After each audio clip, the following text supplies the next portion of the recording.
사람은 감사를 느끼는 순간부터 행복한 시간이 출발이 됩니다.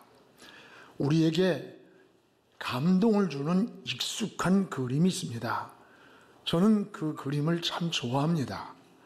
한 노인이 빵 한 조각과 국 한 그릇을 놓고 그 옆에는 성경책을 놓고 머리를 숙여 기도하고 있는 그림입니다. 이 그림이 사람들에게 사랑을 받는 이유는 한 가지입니다. 저 그림 속에 감사함이 넘치고 있기 때문입니다. 외로운 노인이 가난에 시달린 얼굴임에도 불구하고 빵 한 조각과 국 한 그릇을 놓고도 손을 모아 기도하는 이 감사의 모습에서 사람들은 많은 감동을 받고 이 그림을 사랑하는 것입니다. 하나님의 은혜를 아는 사람은 감사를 아는 사람입니다. 감사는 모르는 사람일수록 원망이 많고 불평이 많고 인생을 짜증스럽게 살아요. 이런 사람은 신앙생활을 하면서도 행복을 모르고 사는 겁니다. 저는 아침에 눈을 뜰 때마다 제일 먼저 눈 뜨는 시간에 하나님 감사합니다를 수십 번을 외쳐요. 오늘 하루의 생명을 주신 하나님께 감사를 드리고 저녁이 되어 잠자리에 들기 전에 하루를 살아온 시간들을 돌아보면 너무 감사해. 그냥 기도하기가 송구해서 침대 위에 올라가서 그냥 엉덩이를 하늘로 올리고 저 감사를 고백하다가 나도 모르게 그저 쓰러져서 잠이 들 때가 참 많아요. 여러분도 그럴 거예요. 내가 어제 우리 교회 나오신 지 아주 2년 됐습니다. 5년 전에 폐암을 수술하시고 지금 이 시력이 안 보여가지고 교회를 못 나오고 계세요. 꼭 목사님 하고 싶은 얘기도 있고 만나고 싶다 해서 만났는데 고백이 자기도 모르게 입에서 계속 감사합니다, 감사합니다 이것만 나오는데 이 눈이 안 보여서 못 오고 있는 거예요, 교회를. 근데 뭔가 감사한데 그 대상이 뭔가 보니까 교회가 보니까 하나님이더래. 그래서 하나님 감사합니다를 하루에 수백 번씩 하면서 자기는 폐암을 수술하고 전이 되어 있는데도 그러면서 목사님 설교할 때면 이게 하나님과 통하고 목사님이 설교하는 게 이게 통하는 줄을 이제 내가 알았다는 거예요. 그분의 그 고백에 우리가 같이 갔던 김신 목사님하고 굉장히 감동을 받았어요. 여러분, 우리가 행복하지 못한 것은 뭐가 부족해서만 그런 게 아니에요. 우리 마음의 감사를 깨닫지 못하고 있기 때문에 행복을 모르는 거예요. 행복하니까 감사하는 게 아니고 감사를 하다 보니까 내 삶이 행복해지는 겁니다. 할렐루야. 우리는 좋은 환경이 다가오기를 기다릴 것이 아니라 오늘 나에게 주어진 이 환경에서 감사를 찾을 때 행복을 찾게 됩니다. 올해도 어김없이 이 추수감사절이 돌아왔습니다. 추수감사절은 1년을 결산해서 하나님께 감사를 고백하는 거 아닙니까? 유럽에서 두 족의 배가 떠났습니다. 한 척은 오로지 신앙의 자유만을 찾기 위해서 저 북아메리카로 떠나서 상륙을 했고, 또 한 척은 오로지 금덩어리를 찾기 위해서 저 남아메리카로 떠났습니다. 북아메리카로 떠났던 이 청교도들은 도착하자마자 나무를 베어다가 예배당을 짓는 거예요. 두 번째는 학교를 짓고 세 번째는 자기들이 머물 집을 지었습니다. 그들이 한 해를 지나오는 동안에 같이 떠났던 동료들이 세상을 떠난 이들이 여러 명 있었어요. 그들은 인디언들에게 씨앗을 받아 그 씨앗을 가지고 농사를 지었어요. 첫 열매를 거두고 같이 떠나왔던 그 동료들의 무덤 곁에서 하나님 앞에 감사의 눈물을 고백하며 기도하며 예배드렸던 그게 추수감사절이에요. 그리고 성경에는 수장절이라고 말해요. 여러분, 오늘 우리의 신앙을 다시 한번 돌아보시기를 바랍니다. 감사할 줄 아는 것이 바로 성숙한 신앙입니다. 오늘 말씀에는 감사의 조건이라고는 아무것도 없는 그런 상황 속에서 찬송을 부르고 감사를 고백하는 선지자가 있습니다. 그가 누굽니까? 바로 하박국 선지자였습니다. 감사의 조건이 있어도 감사를 망각하고 사는 사람들이 많은데, 감사할 조건이라고는 아무것도 보이지 않는 그 속에서, 그 환경에서 하나님께 감사를 고백하면서 찬송을 부르는 거예요. 이런 이 하박국의 모습을 보면서 우리가 한 해에 결산하는 추수감사절을 드리면서 우리는 감사를 잃어버리고 살지는 않았는지, 다시 잃어버린 감사를 회복하는 이런 신앙을 갖기를 원합니다. 무엇보다 하박국은 따라합시다. 환난 중에 드린 감사다. 오늘 하박국이 드리는 감사는 환난 중에서 드리는 감사예요. 여기 16절에 보면 하박국이 당한 환난을 잘 말해주고 있어요. 우리 같이 한번 읽어보겠습니다. 내가 들었으므로 내 창자가 흔들렸고 그 목소리로 말미암아 내 입술이 떨렸도다. 무리가 우리를 치러 올라오는 환난 날을 내가 기다림으로 썩이는 것이 내 뼈에 들어왔으므로 내 몸은 내 초유세에서 떨리는도다. 지금 이 고백이 얼마나 처절하고 두려운 거예요. 그 당시에 바벨론이 지금 유대 나라를 쳐들어온다는 소식을 듣는 거예요. 그런데 군사적으로나 정치적으로나 막을 힘이 없었습니다. 나라가 망가집니다. 가정이 쑥대밭이 됩니다. 백성들의 소유는 다 약탈당한다는 이런 소리를 들었어요. 이 소리를 들을 때 하박국의 심정이, 입술이 떨리고 내 뼈가 썩는 것 같고 이런 아픔을 느끼면서 부들부들 떨었다는 고백이에요. 그러나 이러한 위기가 다가왔는데 더 큰 아픔은 막을 힘이 없었다는 이런 절망적 상황이었습니다. 여러분, 우리도 인생을 살다 보면 예상치 못한 이런 환난들을 만날 때가 있습니다. 뜻하지 않는 질병이 찾아와서 갑자기 암이다, 갑자기 우리의 꿈을 포기하게 만들고, 잘 되던 사업이 장애물을 만나서 부도 위기에 놓일 때가 있고, 잘 나가던 직장이 하루아침에 떠나야 하는 아픔과 절망이 찾아올 때가 있지 않습니까? 지금 하박국 선지자가 이런 환경에 놓인 거예요. 이럴 때 여러분의 모습은 어떠하겠습니까? 그런데 놀라운 것은 이런 환경에 처했음에도 불구하고 하박국은 오늘 감사의 찬송을 부르고 있었다는 거예요. 그 모습을 보는 거예요. 여러분, 말이 그렇지 환난 속에서, 실패 속에서, 절망 속에서 찬송을 부른다, 감사를 한다, 그거 쉬운 거 아닙니다. 그 쉬운 게 아니에요. 초대교회 교부였던 크리소스톰은 법으로 기독교의 복음을 전하지 못하게 막았습니다. 그런데 복음을 전하는 거예요. 그래서 감옥에 갇혔어요. 근데 감옥에 갇혔는데 그 감옥 안에서 또 복음을 전하는 거예요.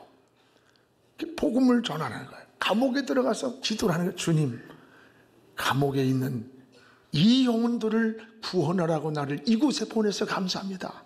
복음을 전하다가 발각이 돼가지고 사형원도를 받았어요. 이때에도 그의 기도는 감사합니다. 주님, 성도의 가장 큰 영광의 축복이 순교라고 하는데 나같이 미천한 것이 순교의 반열에 설 수 있는 것을 감사합니다. 그는 사형장으로 끌려가기 시작했습니다. 교수형의 집행이 결정됐습니다. 그 사형을 시키려는 그 순간에 황제의 특명이 내렸어요. 그래서 사형 중지령이 내렸습니다. 그때에도 그는 눈물로 감사기도를 드렸습니다. 주님, 제가 아직 이 땅에서 할 일이 남아 있습니까? 더욱 충성할 기회가 나에게 있습니까? 그 기회를 나에게 주셔서 감사합니다. 제가 살아도 감사, 내가 옥에 갇혀 있어서도 감사, 지금 내가 살아가는 인생의 죽음이 눈앞에 다가와도 감사. 여러분, 이것은 하나님의 은혜, 이 하나님의 은혜를 경험한 사람만이 할 수 있는 거예요. 다른 사람들은 몰라요. 성숙함이라는 게 뭐예요? 이 고난과 역경이 찾아와도 하나님의 은혜를, 이 은혜를 깨닫고 감사할 수 있는 게 성숙한 거예요. 여러분, 시편이 1편에서 150편으로 되어 있어요. 그 시편을 읽어보면 구구절절이 두 가지가 나와. 기도문이고 하나님 감사의 노래입니다. 그런데 이 감사의 노래들이 무슨 좋은 환경이 아니에요. 승리 때문이 아니에요. 오히려 거의가 좋은 환경보다는 환난과 핍박과 위기 속에서 하나님을 노래하는 거예요. 감사를 고백하는 거예요. 하나님의 은혜를 아는 사람은 이 모든 인생이 감사로 깨달아지는 겁니다. 할렐루야. 여러분도 하나님 하박국처럼 이런 감사를 회복하는 그런 신앙 되기를 주님의 이름으로 축복을 합니다. 오늘 여기 17절에 보면 하박국은 따라합시다. 무에서 드리는 감사. 무에서 드리는 감사예요. 오늘 17절을 우리 같이 읽어보겠습니다. 비록 무화과 나무가 무성하지 못하며 포도 열매가 열매를 맺으며 감람나무에 소출이 없으며 밭에 먹을 것이 없으며 우리의 양이 없으며 외양간에 소가 없을지라도, 여기 오늘 17절 한 절 속에 여러분 6가지가 없다는 거예요. 농사를 졌는데 다 실패했다는 거예요. 오늘 여기 6가지가 뭐냐? 무화과 나무 열매가 무성치 못하고, 또 포도 열매가 없고, 감람나무 소출이 없고, 밭에 식물이 없고, 양이 없고, 외양간에 소가 없다. 무려 6가지가 이 안에 없다는 고백이에요. 그럼에도 불구하고 감사한다는 거야. 그런데 오늘 여기 17절에 시작한 6가지는 이들이 살아가는 데 있어서 가장 중요한 필수적인 거예요. 없으면 안 되는 거예요. 무화과 나무의 열매는 그 당시의 양식의 일종이었습니다. 또 포도나무의 열매는 음료였습니다. 감람나무에서 소출되는 것은 식용유로 사용하는 것이었고, 밭에서 나는 곡식은 새끼를 먹는 양식이었고, 그들의 양은 그 양으로 옷을 만들어 입어야 했고, 소는 하나님께 드려야 할 제사의 제물이었어요. 그런데 한 해 동안 땀을 흘려 기다려도 아무 소득이 없는 거예요. 먹을 것도 없고 제사할 제사조차도 없는 거예요. 요즘 문화로 말하면 여러분 사업을 했는데 부도만 난 거예요. 부도. 이런 환경이라면 절망하지 않을 사람이 어디 있어요? 낙심하고 여러분 원망하지 않을 사람이 어디 있겠어요? 하나님이 살아계시다면 그럴 수 있겠느냐? 나는 운이 나쁘다, 재수가 없다는 등 아마 세상을 원망하고 하나님을 원망하고 절망하고 좌절했을 거예요. 그런데 오늘 17절에 맨 마지막 말미에 붙어있는 위대한 접속사가 있습니다. 따라합시다. 없을지라도 감사합니다. 여러분, 열매가 없을지라도, 식물이 없을지라도, 외양간에 소가 없을지라도 하나님께 감사합니다. 오늘 하박국의 지금 신앙의 고백은 여기에 있는 거예요. 이걸 다시 말하면 그럼에도 불구하고 감사합니다. 내가 지금 실패했음에도 불구하고, 내가 병들어 있음에도 불구하고, 지금 내가 기대했던 꿈이 다 무너졌음에도 불구하고 감사합니다. 오늘 이런 고백을 우리 가운데 몇 명이나 할 수 있을까요? 아무것도 없는 그 속에서 감사하는 이 하박국을 보십시오. 이것이 바로 성숙한 감사라는 거예요. 오늘 여러분의 신앙이 이와 같기를 주님의 이름으로 축복을 합니다. 그러면 어떻게 이런 환난에서 감사를 드릴 수 있었을까? 그 해답이 18절에 나오는 거예요. 우리 18절을 같이 한번 읽겠습니다. 나는 여호와로 말미암아 즐거워하여 나의 구원의 하나님으로 말미암아 기뻐하리로다. 나는 여호와로 말미암아, 나는 하나님으로 인하여 즐거워하고 저 구원의 하나님으로 말미암아 기뻐한다는 거예요. 하박국의 감사는 어떤 환경적인 소유적인 조건이 아니에요. 오직 하나님이 내게 있기에 하나님 때문에 내가 감사하고 산다는 거예요. 그래서 여호와로 인하여, 이 말은 하나님 안에서 이런 뜻이에요. 즉 세상이 요동칠지라도 내가 하나님 안에 있기 때문에 감사한다는 고백이에요. 그렇습니다. 내가 하나님 안에 살고 있다는 사실을 확신할 때, 때로는 돌풍이 불어오고 예상치 못한 비바람이 불어오고 환난이 우리에게 다가올 때가 있어요. 그러나 내가 하나님 안에 살고 있다는 이 사실을 확신할 때에 모든 환경을 감사로 깨달았던 거예요. 감사를 고백할 수 있었던 거예요. 저는 2006년도 7월 20일이 제 생일입니다. 그날 생일 축하 파티 좀 해주세요.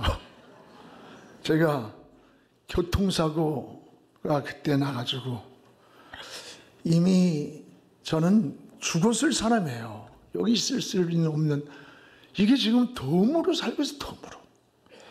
제가 교통사고를 당하고 딱 의식이 깨어났을 때 제일 먼저 내가 살아있구나, 피투성이 속에서 내가 살아있구나. 또 한 가지는 아직도 내가 주의 일을 할 수 있구나. 그래서 하나님이 나 아직 살려줬구나. 막 코뼈가 부러지고 온 피 범벅이 되어 있는 속에서 그 생각이 딱 스쳐가는 순간에 하나님 감사합니다, 하나님 감사합니다를 막 외쳤어요. 그리고 온몸에 5군데가 부러졌어요. 6개월을 병원에 있었어요. 내가 가만히 생각해 보니까 이게 너무 감사한 거야. 제가 목회를 하는 데 있어서 아무 지장이 없도록 부러질 때만 부러지고 다칠 때만 다친 거야. 이게 내가 하나 불편한 것은 내가 골프 좀 쳐보려고 하니까 그게 불편해. 다른 건 불편한 게 아무것도 없어. 만약에 그때 자동차에 불이 나가지고 그 1시간 동안을 빠져나오고 기절하고 그 차 속에서 박혀 있을 때 그 차가 불이 났더라면요, 그 얼굴을 다 끌러가지고 타버리고 그랬으면 내가 살았어도 무슨 목회를 하겠어, 무슨 하나님을 할 수 있겠어. 이렇게 여러분이 목사 사랑한다고 어쩌고 하지만 웃기지 마라. 무슨 사랑이야. 매일같이 여러분 불에 타버리고 찌그러진 그런 보기도 힘든 모습으로 목사가 서서 설교를 하는데 그 모습을 보면서 무슨 은혜 받겠다고 있겠어요? 그렇다고 내가 무슨 여기다가 가면을 쓰고 설교를 하고 써. 뭐라고 써? 생각해보면요, 그냥 감사해요. 제가 12년이 됐더라고. 설교 준비를 하다가 이 생각이 나는데 어떻게 감사가 고백되는지, 덤으로 살고 있는 시간 좀 진실하게 살고 싶고 바로 살고 싶고 더 영혼을 구원하다가 주님 앞에 서야겠다는 마음으로 그래서 혼자 감사하면서 눈물을 흘렸어요. 여러분, 하박국은 조건 때문에 감사하는 게 아니에요. 오늘 하박국의 감사는 오늘 18절에 구원의 하나님, 내가 저 구원의 하나님을 바라보며 즐거워하겠다는 거예요. 현실에 감사할 조건이 아님에도 불구하고 감사할 수 있었던 것은 구원의 하나님을 인하여 기뻐하리라. 할렐루야. 오늘 실패와 고난과 역경이 있지만 나를 고쳐주시고 건져주신 이 구원의 하나님, 이 구원의 하나님을 보면서 감사를 고백하는 거예요. 여러분, 우리가 사는 세상에는 실패가 있어요. 위기가 다가와요. 때 아닌 장애물이 와요. 돌풍이 불어올 때가 있어요. 그러나 두려워하지 말고 오늘 하박국처럼 하나님을 바라보시기를 축복합니다.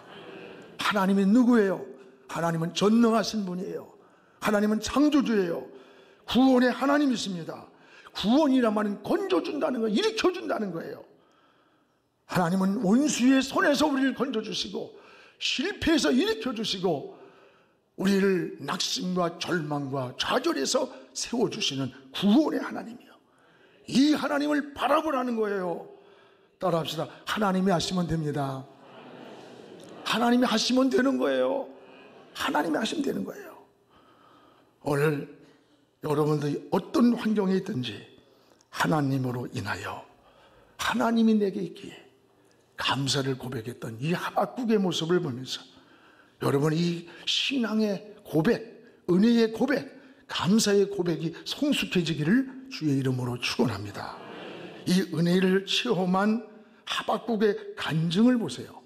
우리 19절을 우리 같이 한번 읽겠습니다. 주 여호와는 나의 힘이라 나의 발을 사슴 같게 하사 나를 나의 높은 곳으로 다니게 하시리로다. 이 노래는 지휘하는 사람을 위하여 내 수금에 맞춘 것이니라. 오늘 하박국의 간증이 뭐예요? 하나님이 나의 힘이라. 하나님이 나의 힘이라는 고백이에요. 버틀랜드 러셀이 쓴 책에 보면 인간의 힘을 세 가지로 분류합니다. 하나는 칼을 상징하는 물리적인 힘이 있다고 했고, 또 하나는 돈을 상징하는 경제적인 힘이라고 했고, 하나는 마음을 움직이는 설득의 힘이라고 했어요. 그러나 우리는 이 모든 힘의 원천이 되고 모든 힘보다 더 큰 힘이 우리에게 있어요. 그게 뭡니까? 오늘 19절에 하박국의 고백이에요. 주 여호와는 나의 힘이시라. 하나님이 내 인생의 힘이라는 겁니다. 그렇습니다. 그러기에 환난이 닥칠지라도 비바람이 내 인생에 몰아칠지라도 하나님의 그 힘을 믿기 때문에 하박국은 이 환난 속에서 두려움을 이기고 감사의 노래를 부를 수가 있었던 거예요. 어린아이가 지진이 나고 태풍이 일어나고 전쟁이 일어나도 두려워하지 않는 것은 엄마 품에 있기 때문에, 그 부모를 의지하고 있기 때문입니다. 다윗이 시편 18편 1절에 이런 고백을 합니다.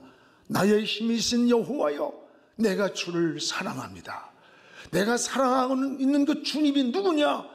내 인생의 힘이라는 거예요. 그분이, 그 힘이 있는 그분을. 그렇기 때문에 나는 사망의 음침한 골짜기를 다닐지라도 해를 두려워하지 않는 것은 주께서 나와 함께 하심을 믿기 때문이라는 거예요. 주 여호와가 나의 힘이라.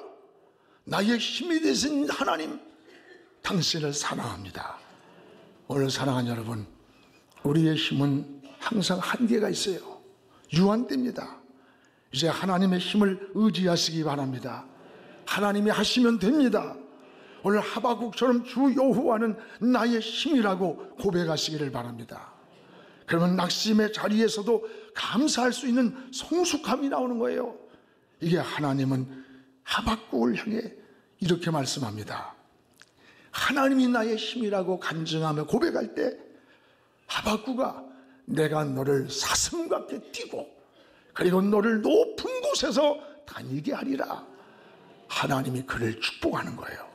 사슴은 성경에 보면 아주 매우 재빠르고 힘찬 활동을 상징하는 동물이 이게 사슴이에요. 또 높은 곳에, 이 말은 너를 내가 높여준다. 그곳에서 다니게 해준다는 거예요. 그리고 보호해준다는 거예요. 그렇습니다. 여러분, 하나님이 우리 보호해줘야 돼요. 뉴욕에서 세계 무역센터 수석 부총재가 우리나라 사람이었습니다. 여러분 잘 아는 이희돈 장로님이에요. 그분의 간증을 들었어요. 그는 9.11 테러 때 수천 명이 그 무역센터에서 무너지면서 한 사람도 살지 못하고 죽었어요. 근데 유일한 생존자가 바로 이 이희돈 장로님이에요. 그는 워싱턴 DC에서 매일같이 아침마다 비행기를 타고 출근을 하는 거야. 그런데 그날 아침에 벼랑간에 배탈이 나가지고 막 설사가 나는데 막 걷잡을 수 없이 화장실을 그냥 5분 10분마다 화장실을 가는 거예요. 그날 아주 중요한 국제회의가 있었대요.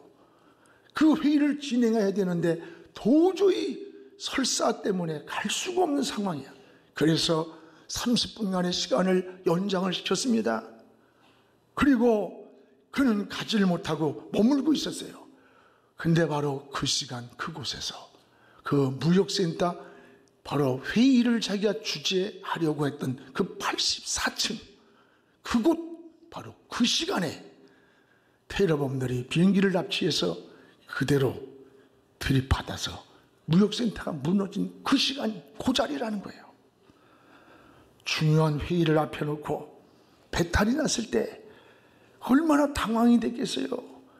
막 어쩔 줄 모르고 막 기도도 하고 막 이랬는데 그냥 설사가 막 쏟아지더라는 거예요. 결국 회의를 참석하지를 못한 거예요. 그런데 그 시간에 무역센터가 무너졌어요. 여러분, 우리는 한치 앞을 몰라요. 아무도 모르고 살아가요. 그러나 하나님의 숨은 손길은 항상 우리에게 있다는 것을 깨닫기를 바랍니다. 사랑하는 성도 여러분, 우리가 범사에 감사한다는 말은 좋은 조건에서만이 아니에요. 악조건이라도 그 안에 그 언덕 너머에 하나님의 저 손길을 바라보는 거예요. 그리고 감사할 수 있는 믿음이 성숙한 신앙이라는 겁니다. 사람이 한평생을 살아가다 보면 좋은 일만 있는 거 결코 아닙니다. 어느 환경에 우리가 있든지 감사하는 마음을 찾을 때에 그곳에 행복이 있고 그곳에 평안이 있고 그곳에 축복이 있습니다. 감사를 고백하는 이 한 해의 결산이 뭐 헌금이나 하는 그 정도가 아니라 진정한 마음을 하나님께 드리며 감사를 회복하는 이런 한 해의 결산의 추수감사절이 되어지기를 주의 이름으로 축복합니다.